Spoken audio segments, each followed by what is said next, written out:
तो सबसे पहले आपने यहाँ पे गूगल पे आना होगा। आपने मोबाइल से भी आप अप्लाई कर सकते हैं और कंप्यूटर से भी आप अप्लाई कर सकते हैं, लैपटॉप या कंप्यूटर उससे आप अप्लाई कर सकते हैं। उसके लिए आपने यहाँ पे गूगल पे आना होगा। गूगल पे आके आपने यहाँ पे सिंपली जो है वो STS की वेबसाइट जो है वो sts.net.pk इसके ऊपर आना होगा, या आपने यहाँ पे जो है वो IBA की वेबसाइट है उसके थ्रू भी आप वहाँ पे आ सकते हैं। तो दोस्तों यहाँ पे STS की जो वेबसाइट है उसके ऊपर आएंगे तो आपको सबसे पहले ये मिलेगा, फॉर्म मिलेगा। उसके बाद आपको कोई भी चीज़ नहीं दिखेगी। दोस्तों सबसे पहले आपने क्या करना है, यहाँ पे STS की जो वेबसाइट है इसके ऊपर आपने अकाउंट बनाना है। तो दोस्तों अगर आपने STS की पहले जॉब्स के अंदर आपने अप्लाई किया हुआ है तो आपके पास एक पासवर्ड होगा STS का, और एक आपका जो है वो NIC के थ्रू आप लॉगिन कर सकते हैं और आसानी के साथ इसके अंदर अप्लाई कर सकते हैं। जिनका अकाउंट पहले से बना हुआ है STS की वेबसाइट के ऊपर, जिन्होंने पहले किसी जॉब के लिए अप्लाई किया था, तो वो आसानी के साथ लॉगिन होंगे और जो है वो अप्लाई कर पाएंगे। लेकिन जो पहली मरतबा STS की जॉब के अंदर अप्लाई कर रहे हैं तो उनके लिए सबसे पहले STS की वेबसाइट के ऊपर अकाउंट बनाना पड़ेगा उनको। तो सबसे पहले आपने अकाउंट बनाने के लिए यहाँ पर आप देख सकते हैं ये रेड कलर कॉन्टैक्ट अस, इसके नीचे आप देख सकते हैं कि क्रिएट एन अकाउंट, इसके ऊपर आपने क्लिक करना होगा। पर क्रिएट एन अकाउंट में सबसे पहले आपने अपना नाम यहाँ पे देना होगा, नाम जो भी हो आपका NIC के मुताबिक अपने करेक्ट अपना नाम यहाँ पे लिखना होगा। उसके बाद CNIC नंबर जो भी आपका हो NIC के ऊपर जो भी हो वो करेक्ट आपने यहाँ पे देना है। उसके बाद आपने अपना मोबाइल फ़ोन नंबर बिल्कुल एक्यूरेट यहाँ पे देना होगा। उसके बाद ईमेल ऑप्शनल है, आप देना चाहें तो यहाँ देना चाहें, मर्ज़ी आपकी। उसके बाद आपने यहाँ पे देख सकते हैं कि क्रिएट एन अकाउंट, इसके ऊपर आपने क्लिक करना होगा। इसके ऊपर जैसे ही क्लिक करेंगे तो आपके पास मोबाइल फ़ोन के ऊपर मैसेज में OTP कोड आएगा। OTP कोड इस तरह से आपके पास आएगा, यहाँ पर आप देख सकते हैं काइंडली पुट OTP कोड। यहाँ पे देखें मेरा 2759 है, आपके पास डिफरेंट आएगा पहले मैसेज के अंदर, और आपने यहाँ पे ये OTP कोड यहाँ से देख के आपने यहाँ पे OTP कोड के अंदर ये लिखना होगा, जो भी आपका OTP कोड हो वो आपने यहाँ पे लिखना होगा। उसके बाद दोबारा आपने क्रिएट एन अकाउंट के ऊपर क्लिक करना होगा, ठीक है। उसके बाद जैसे ही क्लिक करेंगे तो एक और मैसेज आपके पास आएगा जो कि पासवर्ड का होगा। आपके पास पासवर्ड आएगा जो कि अपना इन्होंने बनाया हुआ होगा, वो आपके पास आएगा। पहली मरतबा आप उसके अंदर लॉगिन कर सकते हैं। उसके बाद आप चाहें तो ये कर सकते हैं, वरना आप दोबारा चेंज भी कर सकते हैं। तो देखें दोबारा मेरे पास आया है इनका मैसेज, और उसके अंदर जो है वो पासवर्ड इन्होंने दिया हुआ है। अब पासवर्ड जो है मुझे दिया हुआ है और मैं जो है वो अब लॉगिन कर सकता हूँ, मेरा अकाउंट मतलब बन गया, पासवर्ड इन्होंने दे दिया। अब मैं अपने NIC नंबर यहाँ पे लिखूँगा और उसके बाद जो भी NIC मैंने दिया था उसके बाद ये जो पासवर्ड इन्होंने भेजा है वो लिखूँगा, तो मैं इनके अकाउंट के अंदर लॉगिन हो जाऊँगा। लॉगिन के ऊपर क्लिक करना है। जैसे ही लॉगिन के ऊपर क्लिक करेंगे तो आपके पास इस तरह से ये इंटरफेस इनका आ जाएगा। अभी आप अप्लाई नहीं कर पाएंगे क्योंकि आपने सबसे पहले अपनी एजुकेशनल इन्फॉर्मेशन, पर्सनल इन्फॉर्मेशन, जो भी आपकी इन्फॉर्मेशन होती है जॉब के लिए, वो आपने सबसे पहले यहाँ पे फिल करनी होगी। उसके बाद आप अप्लाई कर पाएंगे सिंपली एक क्लिक के ऊपर। तो सबसे पहले आपने अकाउंट की इन्फॉर्मेशन अपडेट करनी होगी। उसके लिए आपने यहाँ पे मेन्यू के ऊपर क्लिक किया और उसके बाद यहाँ पे प्रोफाइल के अंदर आएंगे। प्रोफाइल पे आएंगे तो उसके बाद आपकी यहाँ पे स्टेप बाय स्टेप जो है वो आपकी इन्फॉर्मेशन, एजुकेशनल, पर्सनल, उसके बाद आपके पेरेंट्स की वो इन्फॉर्मेशन आपने यहाँ पे देनी होगी। तो सबसे पहले तो आपके पास एक ब्लू बैकग्राउंड या वाइट बैकग्राउंड का पासपोर्ट साइज़ फ़ोटो होना चाहिए, जो कि आपके पास मोबाइल या कंप्यूटर के अंदर होना चाहिए। उसके बाद जो डॉक्यूमेंट्स हैं वो आपके पास इस तरह से होने चाहिए, बैक CNIC बैक साइड और फ्रंट साइड, और उसके बाद आपके पास CNIC बैक और फ्रंट साइड, उसके बाद आपके पास डोमिसाइल, उसके बाद PRC डी फॉर्म, उसके बाद आपके पास मैट्रिक का सर्टिफिकेट, उसकी फ़ोटो होनी चाहिए आपके पास। उसके बाद आपके पास ग्रेजुएशन डिग्री जो कि रिसेंटली आपकी थी लास्ट, उसका फ़ोटो आपके पास सेव होना चाहिए। ये आपने डॉक्यूमेंट्स अपलोड करने हैं आगे। तो सबसे पहले यहाँ पर आप देख सकते हैं कि सबसे पहले आपने अपनी यहाँ पे पर्सनल इन्फॉर्मेशन को अपडेट करना है, और उसको अपडेट करने के लिए आपने यहाँ पे एडिट के ऊपर क्लिक करना है। एडिट के ऊपर आप जैसे ही क्लिक करेंगे तो आपने अपना नाम सही तरह से, उसके बाद आपने अपना जो है वो NIC, उसके बाद आपने अपना यहाँ पे मोबाइल नंबर, और उसके बाद ईमेल एड्रेस आप देना चाहें तो आप दे सकते हैं, यहाँ पे ऑप्शनल है। यहाँ पे आप देख सकते हैं ईमेल एड्रेस, और उसके बाद आप यहाँ पे अपना फादर या गार्डियन जो भी है उसका नाम यहाँ पे आप लिख सकते हैं, जो कि कंपलसरी आपने लिखना होगा। उसके बाद आपने यहाँ पे अपना रिलेशन, जो गार्डियन है, फादर है, जो भी है वो फादर है या गार्डियन है, वहाँ आपने सेलेक्ट करना होगा। उसके बाद आपने अपनी डेट ऑफ बर्थ यहाँ से सिलेक्ट करनी होगी। यहाँ पे मिसाल के तौर पर यहाँ पे आप ईयर सिलेक्ट करना चाहें 2016 करना चाहें, जो भी करना चाहें तो आप यहाँ से सिलेक्ट कर सकते हैं। यहाँ पे आगे पीछे करके आप इसको 2092 के अंदर, 2000 के अंदर, और यहाँ पे फरवरी यहाँ पे 10 जो है आप सिलेक्ट कर सकते हैं, जो भी है। उसके बाद जेंडर फीमेल, अदर, मेल जो भी है वो आप सिलेक्ट कर सकते हैं। उसके बाद मैरिटल स्टेटस, सिंगल हैं, मैरिड हैं, सेपरेटेड हैं, डाइवोर्स्ड हैं, जो भी हैं वो आपने यहाँ पे लिखना होगा। उसके बाद रिलीजन है, मुस्लिम, नॉन मुस्लिम।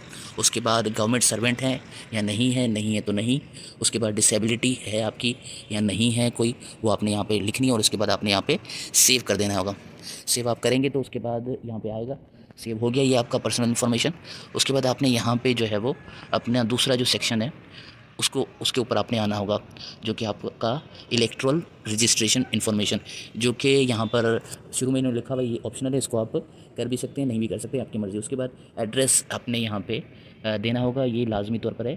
जो जो आप यहाँ पे देख रहे हैं कि रेड कलर के अंदर है, उसको आपने लाजमी तौर पर देना होगा। तो यहाँ पर आप देख सकते हैं कि डिस्ट्रिक्ट आपका जो भी हो वो आपने यहाँ पे लिखना होगा। डिस्ट्रिक्ट यहाँ से आपने सेलेक्ट करना होगा, जो भी आपका हो, जैकोबा जो भी है। उसके बाद आपने तालका सेलेक्ट करना होगा, उस डिस्ट्रिक्ट के अंदर तालका जो भी है वो आपने सेलेक्ट करना होगा, आप अपने मुताबिक आपकी इन्फॉर्मेशन। उसके बाद उस तालके के अंदर जो यूसी है वो आपका यूसी कौन सा है जो भी हो वो यूसी आपने लिखना है। उसके बाद आपका एनआईसी नंबर, आपका जो डोमिसाइल नंबर, सॉरी, आपका डोमिसाइल जो भी हो उसके अंदर आप देखेंगे तो आपके पास डोमिसाइल नंबर होगा। वो डोमिसाइल नंबर वहाँ से आप डोमिसाइल से देख के यहाँ पे आपने वो डोमिसाइल का नंबर आपने यहाँ पे देना होगा। उसके बाद PRC-D और डी फार्म का जो भी नंबर होगा वो आपका देखना होगा, अपने PRC-D फार्म का, वहाँ से आपने यहाँ पे ये देना होगा। उसके बाद डोमिसाइल इशूएंस डेट, आपका डोमिसाइल कब जो है वो इशू किया गया था वो आपने डेट यहाँ पे देनी है। यहाँ पे ईयर वगैरह सिलेक्ट कर सकते हैं, और उसके बाद आप अपना मंथ वगैरह यहाँ पे सिलेक्ट कर सकते हैं जब आपने इशू करवाया था, तो यहाँ पे देना है। उसके बाद PRC-D फार्म, इसकी भी आपने डेट जो है वो यहाँ पे कर सकते हैं इशू। और उसके बाद आपने यहाँ पे ये डोमिसाइल आपका अर्बन है या रूरल है।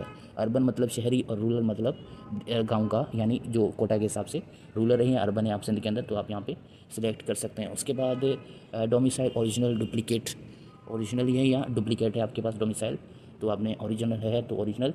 उसके बाद करंट एड्रेस आपका जो भी है वो करंट एड्रेस आपने यहाँ पे देना होगा, जो भी आपका हो वो यहाँ पे बिल्कुल क्लियरली आपने देना होगा। जो आपका CNIC के ऊपर लिखा हुआ है वो आपने यहाँ पे देना होगा। उसके बाद पोस्टल एड्रेस सेम ही एड्रेस है जो कि आपने देना होगा, जो भी हो, यहाँ तो कॉपी कर दें, यहाँ आप जो है वो यहाँ पे लिख सकते हैं जो भी है।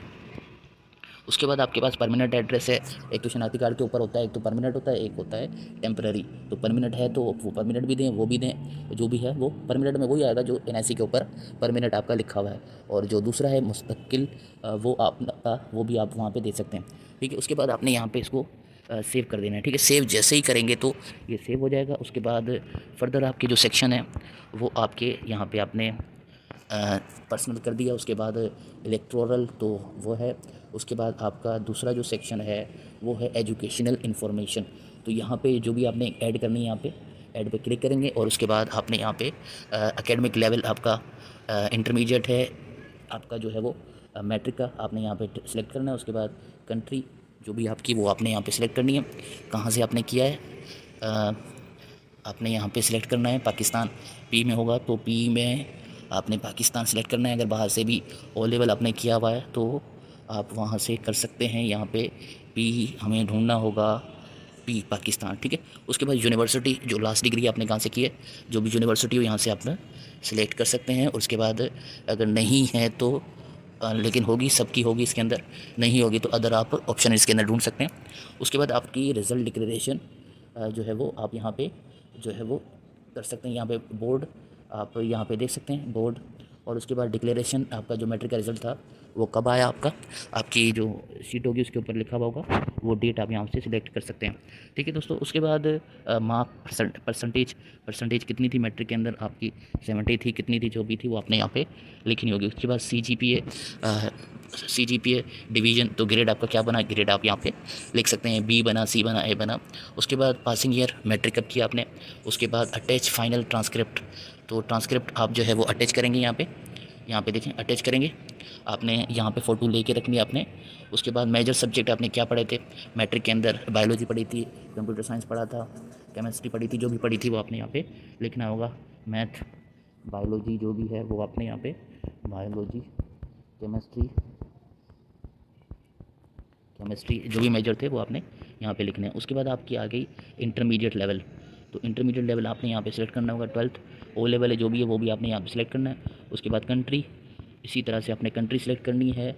और उसके बाद यहाँ पे बोर्ड सिलेक्ट करना है आपने, किससे किया है, सिंध के अंदर जो है वो कराची, हैदराबाद, सक्कर, लाड़काना, मीरपुर ख़ास, नवाब शाह बनाए बोर्ड। तो डिक्लेरेशन इंटर आपने कब किया वो डेट आप यहाँ पे लिख सकते हैं। उसके बाद परसेंटेज आपने कितनी परसेंटेज ली इंटर के अंदर वो यहाँ पे आप देख सकते हैं। उसके बाद grade division A B C कौन सा लिया आपने वो यहाँ पे आप लिख सकते हैं। उसके बाद पासिंग ईयर कब किया आपने, एंटर जो है वो पास कब किया, वो यहाँ पे डेट आप यहाँ पे देंगे, डेट जो होगी पूरी वो आप यहाँ पे देंगे। उसके बाद फाइनल अटैचमेंट, तो आपने अटैचमेंट जो है वो यहाँ पे देनी है, इसकी इंटर की भी अपनी मार्कशीट जो है वो। उसके बाद आपने इंटर के मेजर सब्जेक्ट, आपने प्री इंजीनियरिंग किया था तो मैथ आएगा, math physics, physics math physics physics. उसके बाद केमिस्ट्री, केमिस्ट्री जो भी है, और मेडिकल किया था तो उसके अंदर प्री मेडिकल आ जाएगा। उसके बाद आपकी जो डिग्री है वो आपने किस में की है, एकेडमिक लेवल आपका 16 साल की है, 14 साल की है, तो आपने यहाँ पे करनी है 16 साल या 14 साल आपने यहाँ पे सिलेक्ट करनी है। उसके बाद कंट्री किससे की है, पाकिस्तान से की है या किसी और कंट्री से आपने की है, वो आपने यहाँ पे सिलेक्ट करना होगा।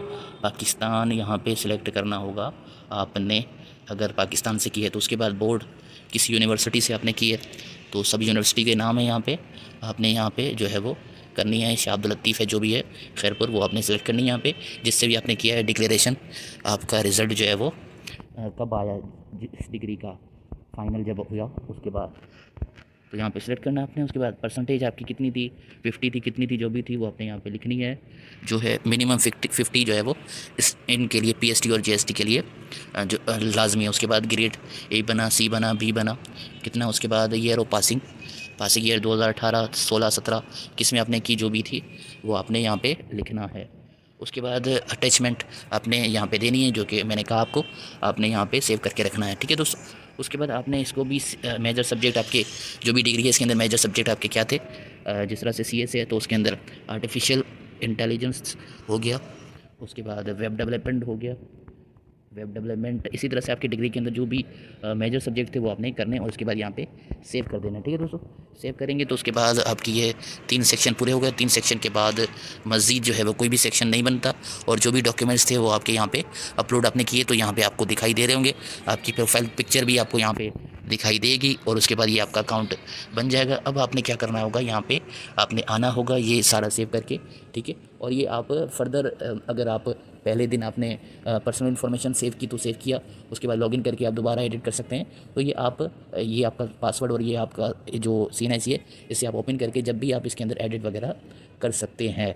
और उसके बाद जो चालान का सिलसिला है वो उस चालान का सिलसिला आप किस तरह से करेंगे, उसके लिए आपने यहाँ पे अब अप्लाई अब कैसे करेंगे। ये तो अकाउंट बन गया, इसके ऊपर अब आपने अप्लाई करना है, तो आपने यहाँ पे देख रहे हैं एक्टिव प्रोजेक्ट्स, इसके ऊपर क्लिक करना होगा। अब एक्टिव जो भी जॉब अंडरटेकिंग आपके पास इस तरह से फॉर्म आ जाएगा, अंडरटेकिंग आपके पास फॉर्म आ जाएगा, इसको आपने सबमिट करना होगा। सबमिट जैसे ही करेंगे तो उसके बाद आपके पास यहाँ पर आप देख सकते हैं कि your application have been submitted successfully, और आपके पास SMS भी आ जाएगा आपके पास, ठीक है। और उसके बाद SMS के ऊपर आपको लिखा जाएगा कि आपने चालान डाउनलोड करना है, और इसको आपने जैसे ही ओके करना है तो उसके बाद आपके पास इस तरह से इंटरफेस आ जाएगा। पोस्ट आपने जो भी अप्लाई की है, और उसके बाद एप्लीकेशन स्टेटस, और आप देख सकते हैं रेड कलर के अंदर डाउनलोड चालान, तो आपने डाउनलोड चालान के ऊपर यहाँ पे क्लिक कर सकते हैं। यहाँ पे आप देख सकते हैं डाउनलोड चालान ब्लू कलर के अंदर, इसके ऊपर आपने क्लिक करना होगा, और डाउनलोड चालान के ऊपर आपने क्लिक करना होगा, और उसके बाद आपके पास इस तरह से चालान आ जाएगा। तो चालान डाउनलोड ये आपने करना होगा, और आपने यहाँ पर आप देख सकते हैं कि ऊपर आपके पास एरो बना हुआ है, इसके ऊपर आपने क्लिक करना है, और ये चालान आपका डाउनलोड हो जाएगा। और ये चालान आपने डाउनलोड करके इसको फिल करके, और उसके बाद आपने सबमिट करवाना होगा बैंक के अंदर, ABL के अंदर। उसके बाद आपने ये जो चालान है सबमिट करवाने के बाद उसके बाद इसकी पिक्चर ले लेनी है, और इसकी पिक्चर लेने के बाद आपने दोबारा अपने अकाउंट के ऊपर आना होगा, जो कि अपना IBA का इसके अंदर बना हुआ है, STS का। और उसके ऊपर आपके पास जो एक्टिव प्रोजेक्ट्स हैं और उसके अंदर अप्लाइड जॉब्स हैं, उसके अंदर आपको एक ऑप्शन मिलेगा जिसके अंदर आपको कहा जाएगा कि आपने इस चालान की जो है वो पिक्चर जो है वो इसकी अपलोड करनी है, और उसकी पिक्चर आपको अपलोड करनी होगी। और ये इस तरह से आपका प्रोसेस चलेगा, एलिजिबिलिटी वगैरह। तो आप इसके ऊपर जो भी आपकी फर्दर डिटेल्स होंगी, फर्दर प्रोसीजर होगा, वो आपका यहाँ पे आप अकाउंट पे आके STS के उसके ऊपर चेक कर सकते हैं कि आपका क्या बना, क्या हुआ, कब ये प्रोसेस जा रहा है, कब। और उसके वाले से जो भी अपडेट्स आएंगे वो आपको SMS के ऊपर, और यहाँ पे आपको आप अपने अकाउंट के ऊपर आएंगे STS के ऊपर, यहाँ पे आपको तमाम तर डिटेल्स मिल जाएंगी। तो दोस्तों ये तमाम तर प्रोसेस था जिसके अंदर A to Z हमने आपको बताया कि आप किस तरह से अप्लाई कर सकते हैं। इसके लिए step by step guide proper आपको बताया कि आप किस तरह से इसके अंदर अप्लाई कर सकते हैं। उम्मीद है कि आपको ये वीडियो अच्छी लगी होगी। और प्रोजेक्ट्स के ऊपर आप जैसे ही क्लिक करेंगे तो इस तरह से आपके पास आ जाएगा, और यहाँ पे जो जो जॉब्स अवेलेबल होंगी वो आपको यहाँ पे नज़र आ रही होंगी। यहाँ पर आप देख रहे हैं कि इसके अंदर आपको जॉब नज़र आ रही है कि आपके सिंध एजुकेशन लिटरेसी डिपार्टमेंट जो है वो उसकी जॉब यहाँ पे नज़र आ रही है, और ये जॉब है आपकी मॉनिटरिंग असिस्टेंट की। तो यहाँ पर आप देख रहे हैं कि एक तो क्लोजिंग डेट आपकी यहाँ पे लिखी हुई है कि 31 जनवरी जो है वो। उसके अलावा यहाँ पे आपको नज़र आ रहा है कि डाउनलोड एडवर्टीजमेंट और व्यू पोस्ट आपको नज़र आ रहा है। इसके अलावा यहाँ पर हम आपको बता दें कि यहाँ पे जो ECT की जॉब्स हैं वो भी अनाउंस हो चुकी हैं, लेकिन IBA जो है उसको अपडेट करेगा, 1-2 दिन के अंदर वो भी अपडेट हो जाएंगी और वो यहाँ पर आपको शो होंगी। तो दोनों का प्रोसेस जो है वो यहाँ पे सेम होगा, ECT का या आपकी मॉनिटरिंग का। भले किसी भी हद तक कि किसी भी जॉब जो IBA की है उसका प्रोसेस यही होगा कि इस तरह से आप अप्लाई कर सकते हैं। तो वो भी ECT की आ जाएगी 1-2 दिन के अंदर, वहाँ से भी आप अप्लाई कर सकेंगे। लेकिन यहाँ पे आपने जो है व्यू पोस्ट के अंदर आना है। व्यू पोस्ट के अंदर जैसे ही आएंगे तो यहाँ पे आपको मिलेगा कि यहाँ पे आप देख रहे हैं कि मॉनिटरिंग असिस्टेंट, इसकी कंडीशंस वगैरह आपको नज़र आ रही हैं कि इसके अंदर अप्लाई करने के लिए आपके पास सेकंड डिवीज़न आपके पास होनी चाहिए, यानी आपकी 14 साल की एजुकेशन होनी चाहिए, सेकंड डिवीज़न उसके बाद होनी चाहिए, 28 साल तक आपकी एज होनी चाहिए, सिंध का डोमिसाइल। इसके अलावा आपके पास ड्राइविंग लाइसेंस मोटरसाइकिल का आपके पास होना चाहिए। इसका चालान जो है वो आपका 1500 का। इसके ऊपर अब आप क्लिक करेंगे यहाँ पे अप्लाई नाउ, इसके ऊपर क्लिक करेंगे तो